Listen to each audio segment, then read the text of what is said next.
Hello and welcome back everybody for the next topic in accountancy class 12.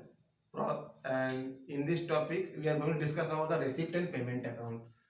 तो receipt and payment account क्या होता है? ये एक ऐसा अकाउंट है जो वो संस्था बनाती है जो लाभ न कमाने के उद्देश्य से बनाई गई है। मतलब it is not organised for earning profit. जैसे क्लब है, जिम्नेशियम है, कोई चैरिटेबल इंस्टीट्यूशन है, हॉस्पिटल है, बाल सुधार गृह है, ऐसी संस्थाएं इस अकाउंट्स को बनाती हैं और ये फाइनल अकाउंट्स में फर्स्ट पार्ट है और इसको प्रॉफिट अर्निंग संस्थाएं कभी नहीं बनाती हैं।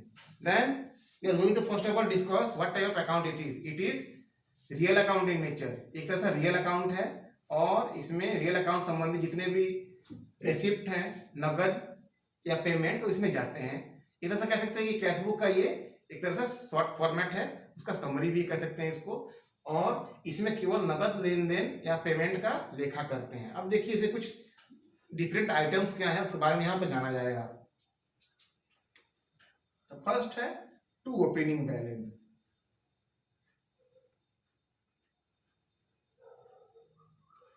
ओपनिंग बैलेंस इसको हम लोग कैश बुक से मिलता है और स्टार्ट ऑफ द ईयर जो बैलेंस होता है उस बैलेंस को यहाँ पे फुट अप करते हैं, ओपनिंग बैलेंस को, और उसी को लेके हम लोग आगे चलते हैं। देन रेसिप्ट में और क्या आएगा? To subscription. सब्सक्रिप्शन मतलब क्या? चंदा। तो जो मेंबर होते हैं जो चंदा देते हैं उसको सब्सक्रिप्शन कहा जाता है और ये चंदे के पैसे से वो रिसिप्ट में शो कर सकते हैं। लेकिन एक बात है इसमें, इनकम एक्सपेंडिचर और इसके तुम में जब हम देखते हैं तो इसमें सब्सक्रिप्शन जो उस ईयर में रिसीव हुए हैं चाहे किसी भी संबंधित हो उसको एंट्री कर। जैसे मान लीजिए हमें बना रहे हैं 2019-20 का रिसीप्ट एंड पेमेंट अकाउंट, लेकिन यदि इसमें हमको कोई ऐसा सब्सक्रिप्शन मिला है जो 2018-19 का है उसका भी इसमें एंट्री करेंगे। यदि वो 2019-20 का है तो इसमें आएगा ही। यदि एडवांस हमको 2020 और 21 का भी मिला है तो उसका भी एंट्री इसमें करेंगे। मतलब कोई भी सब्सक्रिप्शन चाहे किसी भी साल से संबंधित हो, लेकिन इस साल यदि प्राप्त हुआ है हमको तो उसका एंट्री हमको यहाँ पे करना है।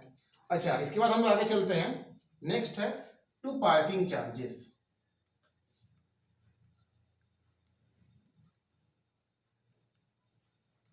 पार्किंग चार्जेस क्या होता है? गाड़ी खड़ी करने का या बाइक्स खड़ी करने का जो चार्ज होता है स्टैंड का, स्टैंड किराया का किराया भी हम लोग कह सकते हैं। तो पार्किंग चार्जेस रिसिप्ट है एक तरह से उस ऑर्गेनाइजेशन के लिए, क्योंकि वो स्टैंड, साइकिल स्टैंड या बाइक स्टैंड या कार स्टैंड मेंटेन करती हैं, तो इसके लिए रिसिप्ट है। नेक्स्ट है to building development fund.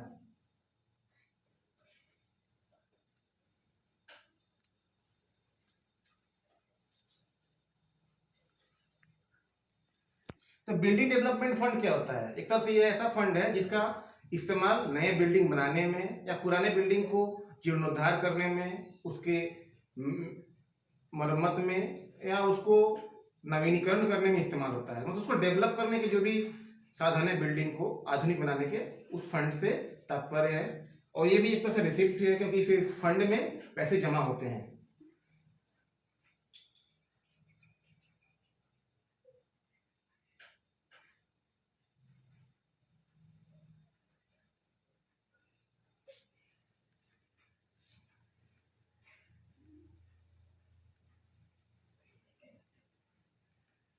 To sale of old building and other materials.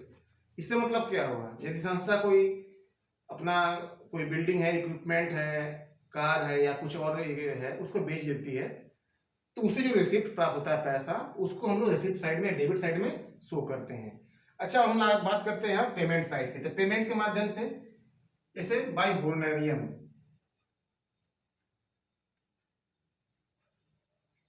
इसमें वो पेमेंट आता है जैसे मतलब किसी विशेषज्ञ को या किसी ट्रेनर को, किसी कोच को हम बुलाते हैं, उसको हम पारितोषिक देते हैं, रिन्यूमरेट करते हैं, उसको होनोरियम में आ जाएगा।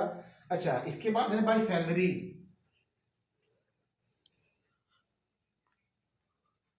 तो उस संस्था में यदि कोई कर्मचारी काम कर रहे हैं उनको उनकी सैलरी देनी है तो भी इसी में आएंगे। लेकिन इसमें यह बात देखना है कि सैलरी किसी भी सन से संबंधित हो सकती है।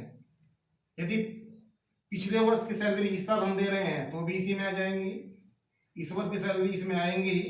यदि एडवांस में सैलरी पे कर रहे हैं किसी मेंबर को अपने तो भी इस बुक्स में आ जाएंगे, तीनों को कैलकुलेट करके इसको शो कर देना है।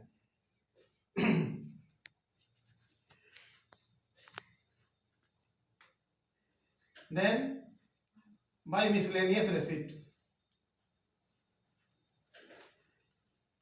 तो मिसलेनियस रिसिप्ट्स क्या होता है? एक तरह का ऐसा रिसिप्ट है जिसकी मतलब बिना संभावना के प्राप्ति होती है। जैसे कोई कंट्रीब्यूट करता है कोई बाहरी व्यक्ति, तो रिसिप्ट्स में एंट्री कर सकते हैं।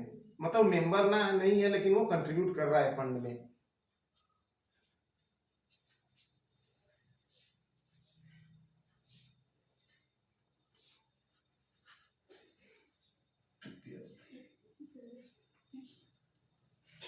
मिसलेनियस सॉरी रिपेयर्स, रिपेयर मतलब मरम्मत में। अच्छा, इसके बाद है बाय फर्नीचर,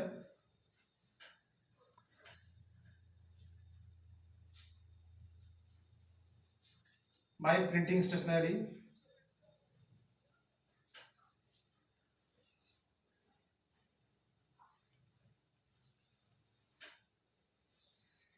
कोई नई फर्नीचर खरीद होती है, प्रिंटिंग स्टेशनरी पर खर्च होता है, उसके लिए पेमेंट हम करते हैं कैश के थ्रू, तो वो भी इसमें एंट्री करना है।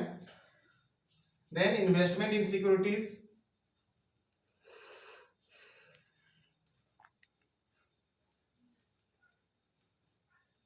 कोई इन्वेस्टमेंट हम खरीदते हैं या पैसा उसमें लगाते हैं तो भी पेमेंट में हमारा शो करेगा, क्योंकि हम लोग कैश में पेमेंट कर रहे हैं। और लास्ट में रेसिप्ट और पेमेंट जो अकाउंट है, इन दोनों का डिफरेंस, रेसिप्ट हमेशा ज्यादा होते हैं, नोट करने वाली बात है कि रेसिप्ट हमेशा पेमेंट से ज्यादा होते हैं, और जो बैलेंसिंग फिगर है वो बाय क्लोजिंग बैलेंस हो जाएगा।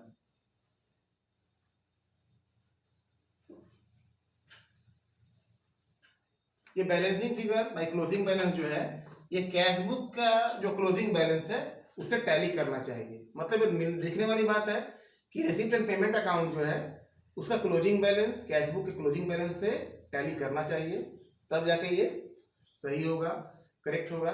और इस प्रोसेस को फॉलो करके हम लोग आसानी से रेसिप्ट एंड पेमेंट अकाउंट को बना सकते हैं और बिना किसी दिक्कत के उसको बना सकते हैं, सॉल्व किया सकते हैं क्वेश्चंस को। And if there are any problems and